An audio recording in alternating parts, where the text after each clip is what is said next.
और मेरे भाई क्या हालचाल, कैसी हो बहन, कितना काम किया आज, कमेंट सेक्शन में लिखो। आगे बढ़ते चले जाओ, आगे बढ़ते चले जाओ, आगे बढ़ते चले जाओ। जो भी अटैकर नहीं है, सिंपल अपनी किताब लिख दो भाई। कौन सी किताब पढ़ रहे हो, कौन सी किताब पढ़ने का मन है। लिखने के बाद एक बात अपने आप से करो, 10 पन्ने एटलीस्ट पढ़ लोगे इस किताब के। जिसको काम करना है भयंकर लेवल पे, प्रोक्रास्टिनेशन की प्रॉब्लम्स हैं, कंफ्यूज रहते हो, सोचते रहते हो, प्लान नहीं कर पाते, अटैक मोड उठाओ। अटैक मोड एक पूरा पूरा सिस्टम है जिसके अंदर बहुत सारी टेम्पलेट्स हैं। उनमें से एक टेम्पलेट उठानी है, तुम्हें अपना काम उसके अंदर परोसना है और बस उस टेम्पलेट को छोड़ना मत। एक साल में अपने गोल्स की ऐसी तैसी कर चुके होगे। बनी ही टेम्पलेट्स इसलिए हैं ताकि तुम सुपर ऑर्गेनाइज्ड और सुपर डिसिप्लिन हो जाओ। अटैकर बनो। आओ नीचे कमेंट सेक्शन में लिखो मेरे भाई। मैं यार एक पॉडकास्ट में जाने वाला था अभी, जो Beer Biceps, and we cancel that. क्यों? क्योंकि आपको पता है कि वो कैसी पैथेटिक थिंकिंग है और कैसे शब्द यूज करे गए हैं समय रैना के शो पे। आई थिंक नहीं यार, मतलब ये हमारा इंडियन कल्चर नहीं है, ये हमारा कल्चर ही नहीं है। आप अपने मतलब के पेरेंट्स के कौन सी स्टोरी बता रहे हो?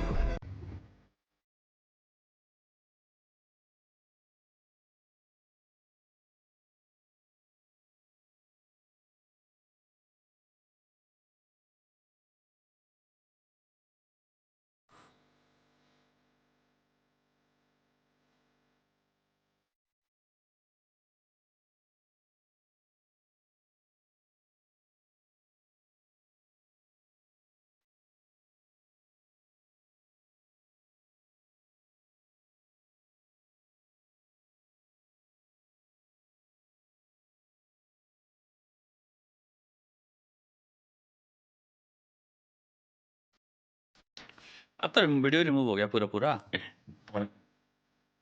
I'm sorry. I hope you can forgive me as a human being.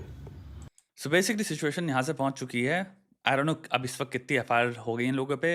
Mumbai police तुम्हारे घर पे जा चुकी है। हैबिटाट जो सेंटर है वहाँ जाके हैबिटाट सेंटर के बाहर प्रोटेस्ट हो रहे हैं। इतनी स्टेटमेंट्स पास हो रही है। मैं न्यूज़ मीडिया देख रहा हूँ, न्यूज़ मीडिया में अब हम पहुँच चुके हैं टू अ प्लेस जहाँ पे लोग कह रहे हैं कि इनको जेल में होना चाहिए ओपनली। आई थिंक कुछ वीडियोज़ के टाइटल ही न्यूज़ चैनल्स के यही हैं कि इनको जेल में होना चाहिए। एंड ये डिमांड है बहुत स्ट्रॉन्ग। 3-4 पॉइंट्स लोगों के दिमाग में आ रहे हैं। पहला, भाई ऑब्वियसली हमारे देश में इतनी सारी प्रॉब्लम्स हैं, काश पुलिस पूरा सिस्टम इतनी प्रोएक्टिवनेस स्पीड से उन इश्यूज पे काम कर ले। पॉर्श केस लोग साइट कर रहे हैं, आरजीकर तुम्हारा जो कोलकाता का केस हुआ था उसको साइट कर रहे हैं, अतुल सुभाष का केस हो गया उसको साइट कर रहे हैं लोग। उसके बाद और उससे पहले कितने केसेस हो चुके हैं ऐसे। यहाँ पे मैं एक और चीज देख रहा हूँ, साइड्स बढ़ गई हैं जो मुझे समझ में नहीं आती। यानी या तो मैं प्रो बियर बाइसेप्स इस साइड में हूँ या फिर मैं अगेंस्ट में हूँ। ऐसे कुछ वर्क ही नहीं कर सकता, क्योंकि साइड में क्या होता है ना, अब साइड में हो रहा है कि लोग जस्टिफाई करने लग जा रहे हैं। क्योंकि अब मैं साइड में आ गया हूं इनकी, तो मुझे अब इस साइड की सारी चीजों को व्हाइट वॉश करना पड़ेगा। हमारी साइड अब पूरी तरह से सही होगी, पॉसिबल ही नहीं है। जोक तो था ही नहीं है। Let's be very real, this wasn't a joke. कोई इसमें हाहा वाला मोमेंट नहीं था। It was an attempt toward creating या क्रिएशन ऑफ शॉक। इंसान प्री प्रिपेयर करके आया था, क्योंकि उसको था कि भाई यहाँ पे डार्क एजी चीजें होती हैं, तो मैं 3 अपनी डार्क एजी चीजें लेके आऊंगा। कि अपैरेंटली उसने बोला किसी को कि मैं 1 या 2 करोड़ में समथिंग, तो उसकी वो सेकंड डार्क चीज थी। सो ऐसे अपैरेंटली 2-3 चीजें होंगी उसके पास, और उसने जो भी उसको मोमेंट्स लगे वहां पे उसने फेंक दी वो चीजें। किसी का कमेंट पड़ रहा था कि मैंने कहा है कि ये इनडिफेंसिबल हैं। मैंने ना कहा है, ना मैं कभी अपना 1 सेकंड भी वेस्ट करूंगा, क्योंकि वो पॉइंटलेस है। क्या डिफेंड करना उसमें? मूर्खता तो मूर्खता है ना। This was a very very very very dumb thing to say. Again, बात डार्कनेस की नहीं होती, ऑब्जेक्शन डार्कनेस की नहीं होती। अरे क्लेवर तो हो, कुछ उसमें सुन के लगे तो कि हाँ डार्क था बट इनोवेटिव था, क्रिएटिव था, फनी तो था। साउथ पार्क ले लो, फैमिली गाय के स्टार्टिंग के कुछ सीजन्स ले लो, 5000 शोज हैं भाई जो बहुत बहुत बहुत डार्क ऑफेंसिव है। अबे क्रिएटिविटी लेवल देखो ना उनका पंच मारने का स्टैंडर्ड तो देखो। कहां पंच मार रहे हैं वो? आसमान पे जाके चीजों के पंच मारते हैं, छोड़ते नहीं किसी को। वो एक चीज हो गई ना। फिर इस बेवकूफी को तुम उस लूप में क्यों घुसा रहे हो? तो डिफेंड करना बनता ही नहीं है। मैं बताता हूं यहाँ पे तुम्हें सिंपल से एक्सेप्ट क्या करनी है। हमें कभी एक्चुअल में राइट असेसमेंट पता ही नहीं था इस इंसान के नॉर्मल इंटेलिजेंस का। आपको प्लेंटी ऑफ हिंट मिलता था, जिस तरह के प्रश्न पूछता है पॉडकास्ट में, जिन चीजों पे एक्साइटेड हो जाता है। बट एक बहुत बड़ी प्रॉब्लम क्या होती है, इस पृथ्वी की प्रॉब्लम है, ये बिहेवियर इकोनॉमिक्स में भी पढ़ी गई है। हम अमीर को समझदार समझते हैं, बहुत बड़ी फैलेसी है ये। हम सक्सेसफुल को सोचते हैं वो इंटेलिजेंट भी है। सक्सेस के लिए जुनून चाहिए। काफी सक्सेस लोगों को मिलती है क्योंकि वो मैनिपुलेटिव भी होते हैं। काफी सक्सेस लोगों को मिलती है क्योंकि उन्हें पता है सही वक्त पे सही चीज क्या करनी है। इसका सही मायने में higher thinking, better cognition, wisdom, sensibility. हो सकता है इनसे तक कोरिलेशन ना हो। तुम बहुत ज्यादा सक्सेसफुल लोगों को इसलिए देखते हो शॉर्ट टर्म गेन्स के लिए पृथ्वी की धज्जियां उड़ाते हुए। सिंपल सी बात यह है, मेरी हाइपोथेसिस ये है कि this is probably not a very bright guy, therefore it makes sense कि इसको लगा ये चीजें कहना कूल होंगी, ये वेट नहीं कर पाया अपने दिमाग में। आई थिंक एडिट रूम में ये इसलिए पास ऑन कर दिया गया क्योंकि ये शॉक फैक्टर में बहुत हाई था। एंड आई थिंक ये show for some reason it move from comedy, high comedy centric to high comedy plus shock centric. This is my second hypothesis. अगर मैं बगल में बैठा होता, अगर कोई ये क्वेश्चन हाइपोथेटिकल चाहे अंग्रेजों से आया हो चाहे कहीं से भी आया हो, regardless, doesn't matter, the stupid चीजें पे हम बातें कर रहे हैं कि भाई ओ तुम किसी अजनबी से क्यों पूछोगे ये, तू मेरा बेस्ट फ्रेंड है, मैं तेरा बेस्ट फ्रेंड हूं और मैं अपने में कंसेंट दे रहा हूं कि तू मेरे पे किसी भी लेवल का जोक मार सकता है, मुझसे किसी भी लेवल का प्रश्न पूछ सकता है। तो हम अपने में डार्क कॉमेडी कर रहे हैं ना, इसमें और मेरे बीच में हो रही है। तुम किसी स्ट्रेंजर से थोड़ी पूछते हो। चाहे मैं अपने बेस्ट फ्रेंड से किसी भी लेवल का जोक मारूं, चाहे भाई मैं पॉडकास्ट में लाइव स्ट्रीम में अपने दोस्तों के साथ किसी भी लेवल का जोक मारूं, उसकी पर्सनल बाउंड्रीज क्या हैं मुझे नहीं पता। अभी मुझे अपने दोस्तों की पता है कि इस दोस्त के साथ कितना अप्रोप्रिएट है, कितना ऑफेंसिव ह्यूमर अलाउड है, उतना ही मारा जाता है, तभी दोस्तियां मेंटेन रहती हैं। ये होता है agreements personal. Problem dark humour नहीं है, प्रॉब्लम है, अब मैं बताता हूं, इंटेलिजेंस। डार्क ह्यूमर को अगर इंटरपर्सनल इंटेलिजेंस हो आपके अंदर, सोशल इंटेलिजेंस जिसे कहते हैं, तो आप उसको इजीली इनकॉर्पोरेट कर सकते हो अपनी जिंदगी में। हल्का सा डार्क ह्यूमर की जरूरत भी है लाइफ में, क्योंकि डार्कनेस एग्जिस्ट करती है जीवन में। इंसान बहुत डार्क कर्म हार्म कॉजिंग कैपेसिटी में करता है। ह्यूमर के द्वारा डार्कनेस में एंटर करना, वेंचर करना जरूरत पड़ती है, क्योंकि हम सीरियसनेस में उस डार्कनेस को देखना भी नहीं पसंद करते, उस अबिस को देखना भी नहीं पसंद करते, हम एक्नॉलेज करना पसंद नहीं करते। एक ह्यूमर एक रोड हो जाती है जो आपको वहां ले जाती है। ये एक बहुत बड़ा डिस्टिंक्शन है। इसीलिए उस जगह पे वेंचर करने के लिए सोशल इंटेलिजेंस की जरूरत है, क्रिएटिविटी की जरूरत है, मैच्योरिटी की जरूरत है। डार्क ह्यूमर एक अम्ब्रेला नहीं है जिसके अंदर सब आते हैं और सब समान हैं। इसको कहते हैं फैलेसी ऑफ इक्विवेलेंस। साइड्स छोड़ दो, इसलिए साइड्स छोड़ दो। जो गलत है उसको कहो कॉन्टेक्स्ट में वो गलत है। आपको लुई सीके को और रिकी जर्वेज को उसमें घुसने की जरूरत नहीं पड़ रही, उनके लेवल्स अलग हैं, क्रिएटिविटी अलग लेवल पे है। वो रणवीर अलाहाबादिया, उनके साथ नाम नहीं आता, इसीलिए द ग्रेटेस्ट कॉमेडियन जब तुम लिखते हो इसलिए गूगल पर रणवीर अलाहाबादिया नहीं आ रहा, तो काहे को घुसेड़ो उन नामों के साथ उस इंसान को, जैसे कि वो सब सेम काम कर रहे हैं। क्योंकि हमारे को एक टर्म क्या मिल गया, डार्क ह्यूमर। तो हम क्या करेंगे, फैलेसी ऑफ इक्विवेलेंस। दूसरी तरफ से पर्सपेक्टिव से बात करते हैं, जो लोग अब अगेंस्ट आ गए हैं।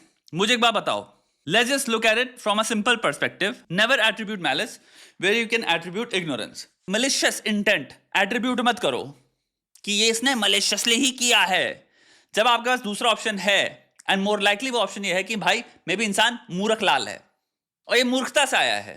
ये पर्सपेक्टिव एटलीस्ट आप एंटरटेन कर सकते हो। गलत चीज गलत है, इसको कोई डिनाई नहीं कर रहा कि इसने जो कहा अपने में अगर देखा जाए, विद इन कॉन्टेक्स्ट भी देखा जाए, काफी डिस्टेस्टफुल है, डिस्गस्टिंग है।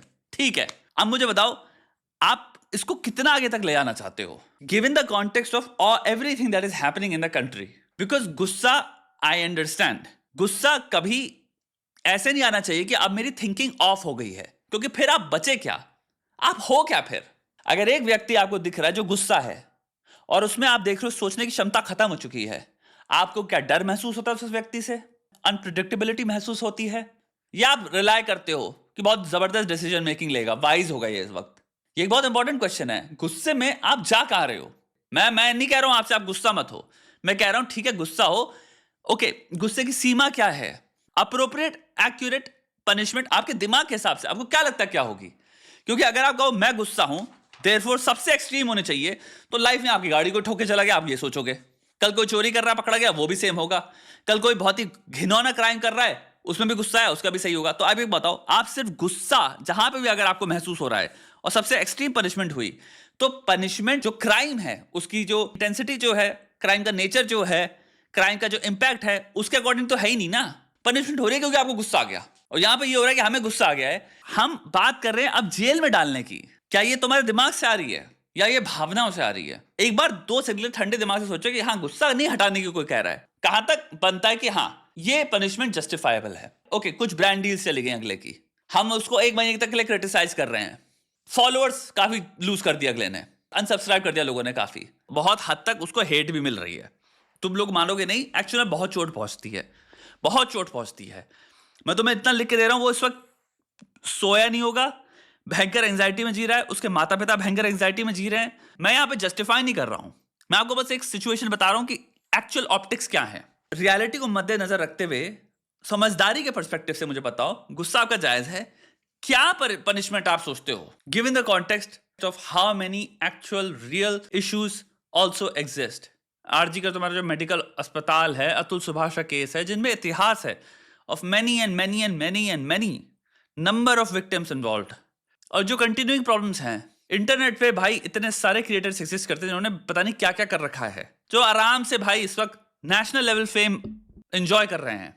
एक चीज को पूरे कॉन्टेक्स्ट में देखो ना फिर यार, हमारे देश में कितनी प्रॉब्लम्स हैं यार। पुलिस एक दिन में इतने खतरनाक लेवल पे प्रोएक्टिव वे में काम कर रही है, पुलिस रेड मार रही है। इंडिया में मास लेवल पे तुम्हारे स्कैम सेंटर्स चल रहे हैं जो भाई दुनिया भर को स्कैम कर रहे हैं, इंडिया में लोगों को स्कैम कर रहे हैं। ये सेम बुलंदी सारी मास लेवल पे पूरी गवर्नमेंट्स तुम्हारी सारी जो यूनाइट हो रही है, सारा मीडिया जो यूनाइट हुआ है, आई होप स्कैम जितने सेंटर चल रहे हैं जो कि इंडिया की इमेज की धज्जियां उड़ाए हुए हैं, जो अंग्रेजों को स्कैम कर करके उनसे लोग सेविंग उड़ा के लेके जाते हैं उनकी, भाई वहां पे फोकस कर लो, देश की इमेज बेटर होगा। नदी साफ करने में कर लो, सिविक सेंस पे बात कर लो, इस लेवल पे ट्रैफिक रूल्स जो फॉलो नहीं होते वहां पे बात कर लो। बड़े क्राइम्स की तो मैं बात ही नहीं कर रहा, कोई साइड्स नहीं है इसमें। सडनली क्या होता है ना, प्रो में हूं तो मुझको बस प्रो में बोलना है, मैं अगेंस्ट हूं, नहीं। आप दोनों, एक पैर आपका इधर भी हो सकता है, आप ऑक्टोपस हो, आपकी टेंटिकल्स हैं 8 टेंटिकल्स आपकी चारों साइड्स में बहुत बहुत पॉइंट्स पे हो सकती हैं। ऐसे होना चाहिए एग्जिस्टेंस। आप एक ऑक्टोपस हो, टॉपिक में लेट्स से 5 कैटेगरीज हैं, साइड्स भी नहीं है। 5 कैटेगरीज में आप काफी चीजों से डिसएग्री करते हो, लेकिन हर कैटेगरी में एक चीज से आप अग्री करते हो। तो क्या ये जोक डिफेंसिबल है? Pointless conversation. क्या ये जोक मूर्ख है? 100%। क्या ये विद इन कॉन्टेक्स्ट इंटरपर्सनल दोस्तों बीच में हो रहा हो, कंसेंट हो, वहां पे जमता है? भाई उन लोगों पे मैटर करता है वो, उस पर हम क्या टिप्पणी दें? क्या जोक फनी था? बिल्कुल नहीं। या ये जोक था? I don't think so. क्या ये सिर्फ शॉक, एजी, डार्कनेस के चक्कर में भाई साहब ने रट के बोल दिया? Most probably. इससे क्या पता चलता है? प्रॉब्ली भाई साहब इतने स्मार्ट नहीं है। ओके, क्या अब ये एक्शन जो लिया जा रहा है और आज जिस लेवल में मीडिया कवर कर रही है, इतना इसमें होना चाहिए था? भावनाओं से मत सोचो, जेन्युइनली सोचो, पूरा कॉन्टेक्स्ट रख के इस देश में जितनी भी चीजें चल रही हैं उसके मद्देनजर रखते हुए। या फिर मे बी आप एक्चुअल में अगर समझदारी सोचो, आप खुद कहोगे कि हाँ इतनी पनिशमेंट नहीं होनी चाहिए। ऑल्टरनेटिव्स एग्जिस्ट करते हैं पनिशमेंट के। रेपुटेशनल डैमेज तो अगले का हो गया, ये ऑलमोस्ट 1 साल तक रहने वाला है। आई एम प्रीटी श्योर किसी न किसी लेवल पे फाइनेंशियल डैमेज भी होगा। ऑलरेडी देखो तुम्हारे सिंगर जो हो गए बी प्राक, इन्होंने कैंसिल किया पॉडकास्ट, अगले के पॉडकास्ट नहीं आने वाले, यूट्यूब से रेवेन्यू खोएगा इंसान। आई एम प्रीटी श्योर इसके पॉडकास्ट से बहुत बड़ी रेवेन्यू थी, क्योंकि सब लोग गेस्ट से बहुत ज्यादा पैसा लेते हैं। तुम लोगों को लग रहा था अगर ये पॉडकास्ट जो रोगन स्टाइल में होते हैं, जहां पे कि भैया उसका जिससे मन है बात करेंगे उससे वो बात कर रहा है, ऐसा कुछ नहीं है। यहाँ पे इंडिया ही है, सीन अलग है, तो आप तगड़े लेवल पे रेवेन्यू वहां खोने वाले हो। अगले की पूरी पीआर के परखच छोड़ चुके हैं। अब आप बात कर ले एक्चुअल में डैमेज की, इसकी पूरी पीआर के परखच छोड़ गए। तो जो भी पीआर बनाई थी अपनी आज तक, मैं स्पिरिचुअल हूं, मैं इस पथ पे चल रहा हूं, एक बहुत बड़ी ऑडियंस है इंडिया की, ट्रोलिंग के नाम पे, आपकी लेने के नाम पे, वो आपको इस चीज से बांध के रखेंगे। तो ये लाइफ में अब इस चीज को कभी भाग नहीं पाएगा छोड़ के। तो रेपुटेशनली लार्ज डैमेज है ये। मेंटल हेल्थ डैमेज मैसिव है, मैसिव है। काफी लोग अनफॉलो करेंगे, लोग तुम्हें जैसे देखते थे, या फिर तुम कोशिश भी करो दिखाने का मैं बड़े भैया हूं, और that Krebs is out of the window. तो मुझे बताओ भाई, और क्या पनिशमेंट होनी चाहिए? तो ये पनिशमेंट सफिशिएंट नहीं है। सेम तुम समय की बात कर सकते हो, शो गया, जितनी भी रेवेन्यू अक्रू कर रहा था उससे, मेंबरशिप जिन्होंने ले रखी थी, जब वो देखेंगे शो नहीं आ रहा, बहुत सारे लोग कैंसिल करेंगे, एक अच्छी खासी रेवेन्यू लॉस आएगा। रेपुटेशनल डैमेज, अगला जो उसकी आर्ट फॉर्म है, जैसे भी प्रैक्टिस करना चाहता था, जो भी कुछ था, एक सेटबैक आ गया उसमें। अब हमें नहीं पता अगली बार इंसान कॉमेडी कब करना चाहेगा। मोस्ट लाइकली या यूट्यूब से छुट्टी ले ले, या फिर सिंपल कभी ना कभी लाइव स्ट्रीम्स कर ले, या चेसी पे वापस आ जाए। I am pretty sure show तो अब ये नहीं करने वाला कभी ये। तो शो से जितना रेवेन्यू आ रहा था वो सब गया, फ्यूचर का रेवेन्यू में डैमेज है। आपने एक ऑलमोस्ट बहुत बड़े इंडिया के सेक्शन को परमानेंटली आपने एज एन ऑडियंस, या फिर कह लो इस वक्त रूट गए वो, तो सालों तक आपको ये चीज रहेगी। अगेन मेंटल हेल्थ के परखच छोड़े होते हैं इसमें, मैं लिख के दे रहा हूं, इंसान परेशान होगा। फिर प्लस माँ बाप परेशान होते हैं बहुत भयंकर लेवल पे। आप परेशान हो, आपको देख के माँ बाप परेशान है, माँ बाप को देख के आप और परेशान हो रहे हो, आपको देख के माँ बाप और परेशान हो रहे हैं, तो वो एक साइकिल चालू हो जाती है। देखो भाई, इंसान के पर्सपेक्टिव से देखो, सबके सब इंसान भी हैं, ये मत भूलो। इसलिए क्रिटिसिज्म बहुत बढ़िया चीज होती है। मैं कहूंगा लार्जेस्ट पनिशमेंट पता है क्या है? लार्जेस्ट पनिशमेंट्स हैं अनफॉलो कर दो और दबा के क्रिटिसाइज करो, दबा के रैशनली क्रिटिसाइज करो। गाली गलौच नहीं, वो क्रिटिसिज्म नहीं होता, वो बुलिंग होती है, वो हेट होती है। Hate is darkness. तो जितने लोग गालियां बकते हैं घिनौनी गंदी और फिर कहते हैं तुमने डार्क ह्यूमर कर रहा है, इसलिए मैं तेरे को दुनिया की सबसे डार्क एक्चुअल चीज, ह्यूमर तो एक सेफ अटेम्प्ट है डार्कनेस में पेनिट्रेट करने का, नेविगेट करने का। असली डार्कनेस तो हेट है। सारी कैलामिटीज ले लो पृथ्वी में इंसान के द्वारा रची, सारी, तुम्हें क्या मिलेगा उसका रूट कॉज? हेट। एक दूसरे को हेट करता है तो उसने न्यूक्लियर बॉम्ब मार दिया, करोड़ों लाखों को एक पिंजरों में बंद कर दिया, गैस लगा दी, ये सब नफरत से ही आता है। सिर्फ अपनी अगर नफरत मैं जस्टिफाई कर पाऊं अपने दिल में, एक सेकंड में उसको इंसान देखना खत्म कर सकता हूं। इंसान ही नहीं है मेरे लिए वो। हेट इतनी इजीली इंसान को इतना डार्क बना देती है इन द सेंस कि तुम कुछ भी जस्टिफाई कर सकते हो उस व्यक्ति के साथ। फिर कुछ भी हो रहा हो तुम्हारे सामने, 20 लोग बैठे कुछ भी कर रहे हैं उसके साथ, तुम्हें अगर नफरत है उस इंसान से, तुम कहोगे मुझे फर्क नहीं पड़ता। डायरेक्ट इंसानियत मर गई एक सेकंड में, एक क्षण में। तो भाई वो डार्क नहीं है, तो भाई डार्केस्ट टेंडेंसीज हैं। हम डार्क ह्यूमर को कर रहे हैं कॉम्बैट कैसे? हेट से, और वही चल रहा है। लेट्स बी रियल, हेट से। आयरनी देखो क्या चल रही है, और नफरत में हम क्या सोल्यूशन देख रहे हैं? तबाह कर दो इनको। यही है सोल्यूशन। जो लैंग्वेज इंसान लिख नहीं रहा उसको लेकिन हम प्रैक्टिकल लाइफ में कैसे पुट कर सकते हैं? क्या कंसेप्चुअलाइजेशन हो सकता है तबाह करने का? जेल में होना चाहिए इनको। कहां से आ रही है वो नफरत?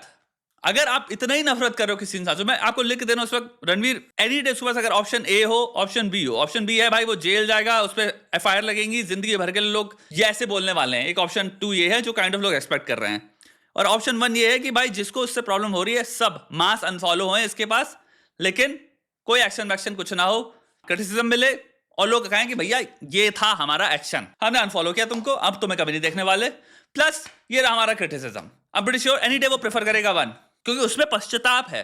2 कौड़ी की बात करी, आपको लोगों ने देखना छोड़ दिया। क्या आपकी ये भावना जो है इस वक्त, जो आपके अंदर आग बबूला हुआ है, क्या ये 1 महीने रहने वाली भी है? आपको लगता है 30 दिन बाद भी आप ये सेम चीज फील कर रहे होगे?